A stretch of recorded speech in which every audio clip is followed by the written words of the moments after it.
শুনছেন সবাই ভূতের ভয় এফএম। এখন ঘড়িতে রাত 12টা বেজে 1 মিনিট। আমি মনিজাস, আমার সঙ্গে রয়েছেন ব্যাকগ্রাউন্ড মিউজিকে এমডি মিথুন এবং আমার সঙ্গে আছেন আজকের অতিথিরা। সবাইকে ধন্যবাদ। তবে ঘটনা শুরুর আগে বলতে চাই যে আমাদের যে লাইক পেজটি রয়েছে ভূতের ভয়, চাইলে সেখানে মেসেজ করতে পারেন। এখন আর কোনো কথা না বাড়িয়ে চলে যাচ্ছি সরাসরি ঘটনায়। তো আপনার নাম এবং ঠিকানাটি বলে ঘটনাটি শুরু করুন। ধন্যবাদ ইমন ভাই আপনাকে, এবং ধন্যবাদ সবাইকে।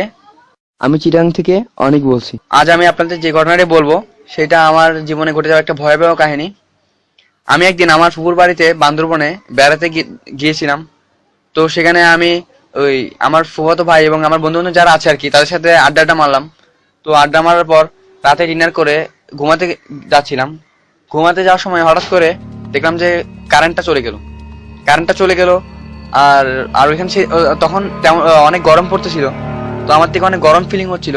তাই আমি ভাবলাম আমার ফুপুর বাড়িতে তেমন একটা আসা হয় না, তাই এদিকে জায়গাটা কেমন তা তো আমি জানি না। তাই আমি ভাবলাম যে একটু ঘুরে আসি বাড়িতে ঘুরে আসি, কারেন্ট আসলেই চলে আসবো, এসে ঘুমাবো। তো আমি ঠিক তাই করলাম, বেরিয়ে পড়লাম। দেন আমি ওই রাস্তা দিয়ে হাঁটতেছিলাম। তো ইজাজ ভাই, ওই যে রাস্তার কথা আপনাকে বলতেছিলাম, ওই রাস্তাটা কিন্তু পাকা ছিল না।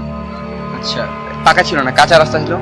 তো মানে কাঁচা মানে বুঝছেন তো, ওই ভাঙাচোরা আর কি, আমাদের গ্রামের বাড়িতে যেমন থাকে আর কি। হ্যাঁ, বুঝতে পেরেছি আমি। তো আমি যাচ্ছিলাম, রাস্তা দিয়ে যাচ্ছিলাম। তো যেতে যেতে হঠাৎ করে আমি খেয়াল, আধা কিলোমিটার গেলাম। আধা কিলোমিটার যাওয়ার পর দেন আমি খেয়াল করলাম হঠাৎ করে যে একটি 2 থেকে 3 বছরের একটি বাচ্চা দাঁড়িয়ে আছে। তো আমি ভাবলাম এত রাত্রে এই বাচ্চাটা কার বাচ্চা, এটা এখানে দাঁড়িয়ে আছে কেন?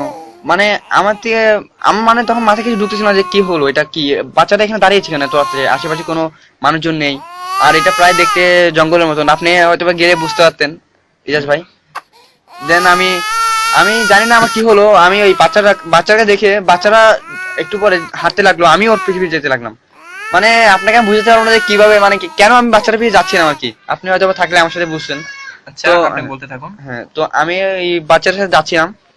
তো যেতে যেতে আমি হঠাৎ করে বললাম যে এই বাচ্চা, তুমি কার বাচ্চা, দাঁড়াও দাঁড়াও, এরকম ডাকলাম ওকে, কিন্তু আমাকে কোনো খেয়াল করো না, ও আমাকে কোনো রিপ্লাই দিল না। তো আমি বললো না যে ও কার বাচ্চা, এটা বললো না? না না, ও আমাকে কোনো রিপ্লাই দিল না।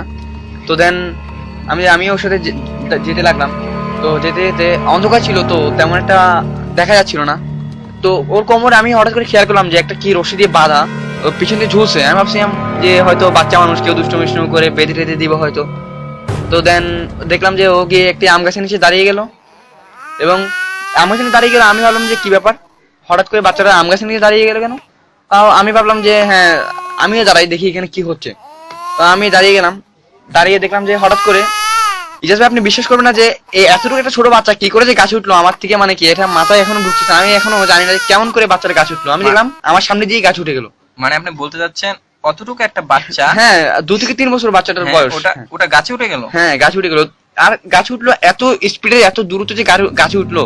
একটা মানুষের, সাধারণ মানুষের গাছে উঠতে আপনার কম থেকে 5 থেকে 6 সেকেন্ড লাগবে, কিন্তু ও দেখলাম যে আপনার 1 সেকেন্ডে কেমন করে যেন আমি চোখের পলক ফেলার আগে উঠে গেল। মাই গড। তো দেন আমিও বাচ্চাটাকে দেখার জন্য কেন জানি না উঠে গেলাম। তো আমিও উঠে, ইজাজ ভাই কি বলবো আপনাকে, আমি যেটা দেখলাম তা দেখার জন্য একদম প্রস্তুত ছিলাম না। আমি দেখলাম যে ওটা একটা বান্দরের বাচ্চা। তো আমি ওইটা দেখে ইজাজ ভাই সেন্সেস হয়ে পড়ে গেলাম। তো আপনি বলতে চাচ্ছেন যে আপনি ওই গাছ থেকে পড়ে গেছেন? হ্যাঁ, আমি ওই গাছ থেকেই পড়ে গেলাম। তো দেন আমি নিজেকে হাসপাতালে আবিষ্কার করলাম। দেন আমি একটা ডাক্তার এলো, আমি জানতে পারলাম যে আমার হার্ট অ্যাটাক হয়েছে। তো হার্ট অ্যাটাক হওয়ার পর দেখলাম যে ডাক্তারটা আমাকে কি সুমন্ত সু বলে এই টাইপের কি একটা কি বলে আমাকে ঝাড়তে লাগলো। তো আমি বেটার ফিল করলাম। তো ভাই এটা ছিল আমার ঘটনা। ধন্যবাদ আপনাকে। আপনাকেও ধন্যবাদ। তো আপনি এরপর থেকে কি আপনার সাথে এরকম কোনো ঘটনা ঘটেছে? হ্যাঁ, এরপর থেকে ঘটনা ঘটেছে। হ্যাঁ, আরো আপনাকে অনেক ঘটনা রয়েছে, আপনাকে পরে শেয়ার করবো। ঠিক আছে, ধন্যবাদ আপনাকে। লিসেনার্স, এবার কিছু এসএমএস পড়ে নিব। আমাদের এসএমএস করেছেন মন্ডা কালাদুল রাব্বি MKA তুষার। তিনি লিখেছেন খুব ভয় লাগছে। আমাদের আরো এসএমএস করেছেন গদ্দান মান্না তানজিল। এসএমএস করেছেন মান কি মুন, সরি বান কি মুন। তিনি লিখেছেন মানকির গল্পটা আমার ভালো লেগেছে। আমাদেরও ভালো লাগছে বানকি ভাই। আমাদের এসএমএস করেছেন চিরাং থেকে নিপা আক্তার। তিনি লিখেছেন প্রথম গল্পটা সুপার। লিসেনার্স, আমাদের ভূতের বয় যে পেজটি আছে সেখানে পোস্ট করেছেন কামরুল হাসান। তিনি জানতে চেয়েছেন ভূত কি সত্যি আছে। তো কামরুল ভাই, ভূত আছে কি নেই তা আমি বলতে পারবো না, কিন্তু ভূতের ভয় যে আছে তা 100%। লিসেনার, চলে যাচ্ছে একটি ছোট্ট বিরতিতে। বিরতির পর আবার ফিরে যাচ্ছি, সঙ্গে থাকুন।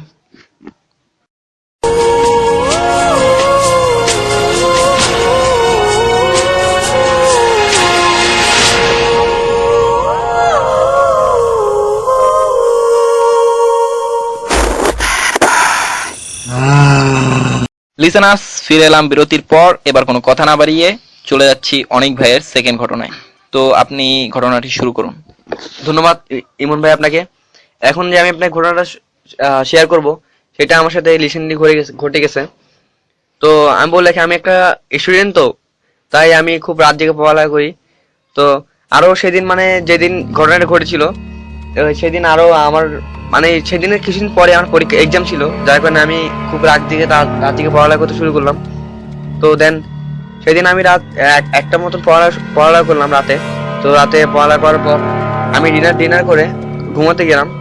তো দেন সেদিন খুব টায়ার্ড ছিলাম, তাই আমি খুবই তাড়াতাড়ি ঘুমিয়ে পড়লাম। তো হঠাৎ করে আমার কেন জানি রাতে ঘুমটা ভেঙে যায়। তো দেন আমি ফলো করে ঘড়িতে তাকিয়ে দেখি যে এখন ঠিক 4টা বাজে। অ্যান্ড একটু পরে কেন যেন শুনতে পেলাম যে আমার দরজায় দুটো কে যেন দুটো নক করলো। তো দেন আমি গিয়ে দরজা খুলে দেখলাম যে এখানে কেউ নেই। তো বাই দ্য ওয়ে আমি এসে সেদিন ঘুমিয়ে পড়লাম। তো সেকেন্ড টাইম দ্বিতীয় দিন ঠিক একইভাবে আমি রাতে খুব পড়ালেখা করে ওই দিন একটু তাড়াতাড়ি ঘুমিয়ে পড়লাম 12টার দিকে। তো ঘুমিয়ে পড়লাম। তো এমন ভাই জাস্ট দুইটা নকের আওয়াজে আমার ঘুমটা ভাঙে। তো দেন আমি দরজা খুলে দেখলাম যে সেখানে যে দরজার এখানে কেউ নেই। তো হঠাৎ একটা দমকা হাওয়া এসে গায়ে লাগলো।